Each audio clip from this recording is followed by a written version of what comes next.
इंसान का निज़ाम अखराज, human excretory system.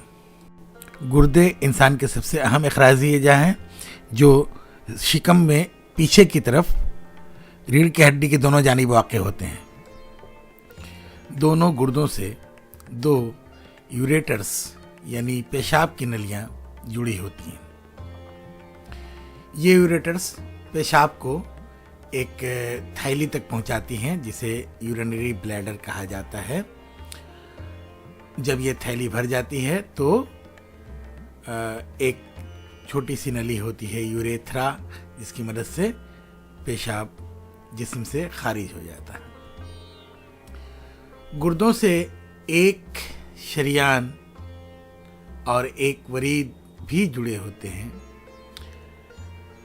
शरियान जो ऑर्टा कहलाता है, ये गुर्दों में खून ले आता है और इन्फेरियर वेना कावा नामी वेन ये खून को वापस ले जाती है।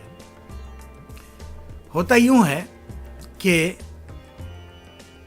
खून ऑर्टा के जरिया किडनी में आता है, गुर्दे में आता है और आने के बाद यहाँ खून को छानने का अमल होता है और उसमें से सारी गंदगी, सारे अखराजी मादे अलग कर लिए जाते हैं पेशाब की सूरत में, जो इस नली के ज़रिया, यूरेटर के ज़रिया ये नीचे आते हैं और यूरिनरी ब्लैडर में जमा होते हैं और फिर बाहर निकल जाते हैं और खून वेन से वापस चला जाता है।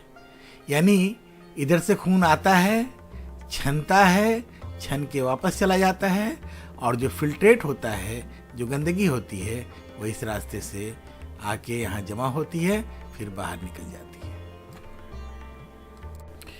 इंसानी गुर्दों की शक्ल सेम के बीजों के जैसी होती है, यानी बाहर की सतह उभरी हुई होती है और अंदरूनी सतह धंसी हुई, जिसे हाइलम या हाइलस कहा जाता है।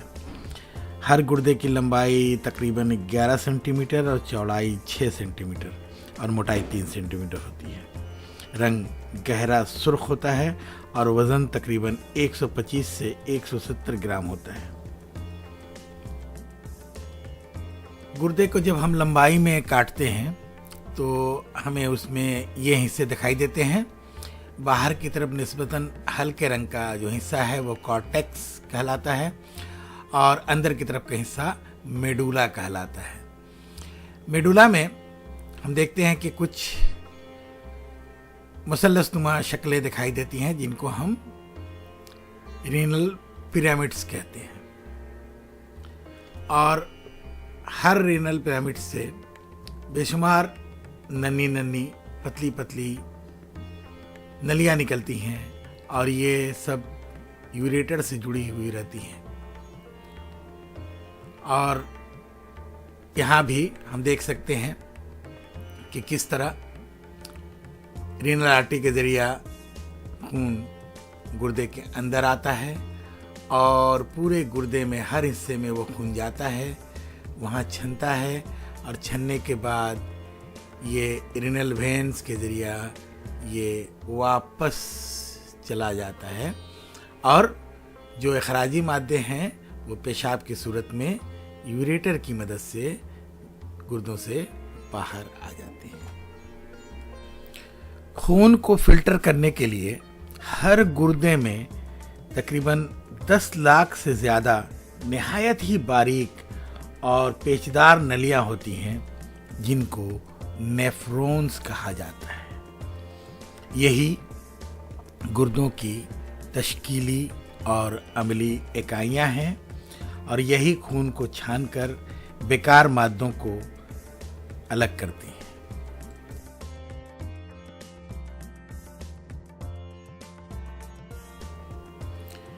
नेफ्रॉन की शक्ल काफ़ी पेचीदा होती है। इसका अगला हिस्सा बिल्कुल आज़ाद प्यालानुमा होता है जिसे बॉमेंस कैप्सूल कहा जाता है और बाकी हिस्सा पेचदार नलियों की शक्ल का होता है। ये नली का जो पहला हिस्सा है वो प्रॉक्सिमल ट्यूब्यूल कहलाता है, जो एक पेचदार नली है।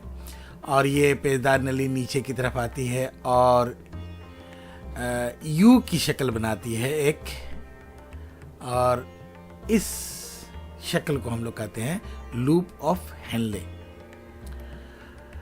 लूप ऑफ हेनले का आखिरी सिरा फिर एक पेचदार नली की सूरत इख्तियार करता है और इसे हम लोग डिस्टल ट्यूब्यूल कहते हैं। ये डिस्टल ट्यूब्यूल जाकर एक नली से मिल जाता है, जिस नली को कलेक्टिंग डक्ट कहा जाता है। इस नली में बहुत सारे नेफ्रॉन्स के डिस्टल ट्यूब्यूल्स आकर जुड़े रहते हैं। खून की एक इंतहाई बारीक कैपिलरी, जिसे एफरेंट आर्टरियोल कहा जाता है, ये बोमेंस कैप्सूल में दाखिल होती है और बहुत सारी शाखाओं में बढ़कर एक गुच्छा बना लेती है नलियों का। इस गुच्छे को हम लोग ग्लोमेरुलस कहते हैं। फिर ये शाखें इकट्ठी होकर फिर एक नली बन जाती हैं और कैप्सूल से बाहर आ जाती हैं, और इस हालत में इस नली को कहा जाता है इफरेंट आर्टरियोल। यहाँ एक बात याद रखने की है, एफरेंट और इफरेंट सिर्फ ए और ई का फर्क है। तो इफरेंट आर्टरियोल नीचे की तरफ आती है और आने के बाद फिर बहुत सारी शाखों में बंटकर, और ये जो प्रॉक्सिमल ट्यूब्यूल और लूप ऑफ हेनले को अपने गिर्द जकड़ लेती है, और उसके बाद फिर ये वापस जाकर वेन में मिल जाती है। पेशाब, यूरिन। पेशाब हल्के पीले रंग का, हल्का तेजाबी और हल्की बू वाला एक पानी जैसा रकीक है, जिसमें नाइट्रोजनी अखराजी मादे घुले होते हैं।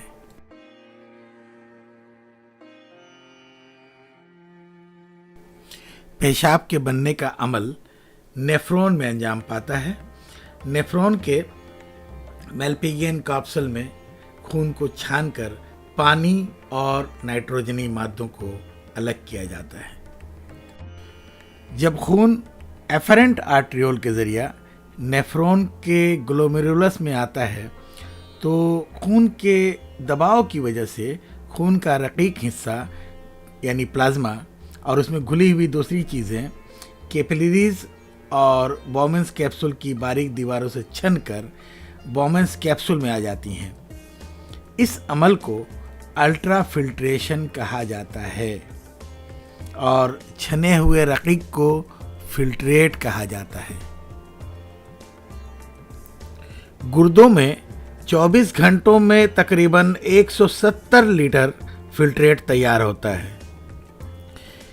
जाहिर है ये मकदार बहुत बड़ी है, और इतना ज़्यादा पानी जिस्म से निकल जाए तो इंसान का ज़िंदा रहना नामुमकिन हो जाएगा।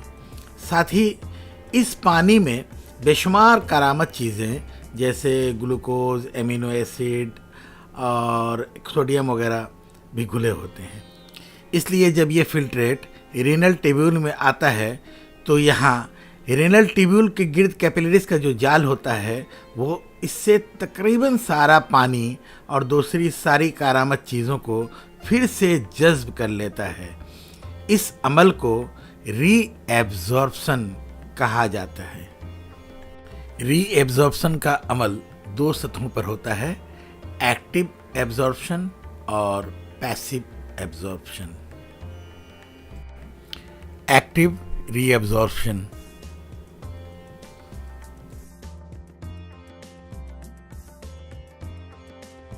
रीनल ट्यूब्यूल की झिल्ली में बाज़ मखसूस किस्म के प्रोटीन मॉलिक्यूल्स पाए जाते हैं जिनको ट्रांसपोर्टर्स कहते हैं। जब फिल्ट्रेट इन नलियों से गुजरता है तो ये ट्रांसपोर्टर्स बाज़ मॉलिक्यूल्स को अपनी गिरफ्त में ले लेते हैं। हर ट्रांसपोर्टर किसी मखसूस मॉलिक्यूल को ही अपनी गिरफ्त में लेता है और इस तरह ये ट्रांसपोर्टर्स काम की तमाम चीजों को फिर से जज्ब कर लेते हैं। इसी अमल को हम लोग कहते हैं एक्टिव रीएब्जॉर्प्शन, और ये अमल ये नेफ्रॉन के इस इलाके में हो रहा है। इस अमल में चूंकि एटीपी खर्च होती है, एनर्जी खर्च होती है, इसीलिए इस अमल को एक्टिव रीएब्जॉर्प्शन कहा जाता है।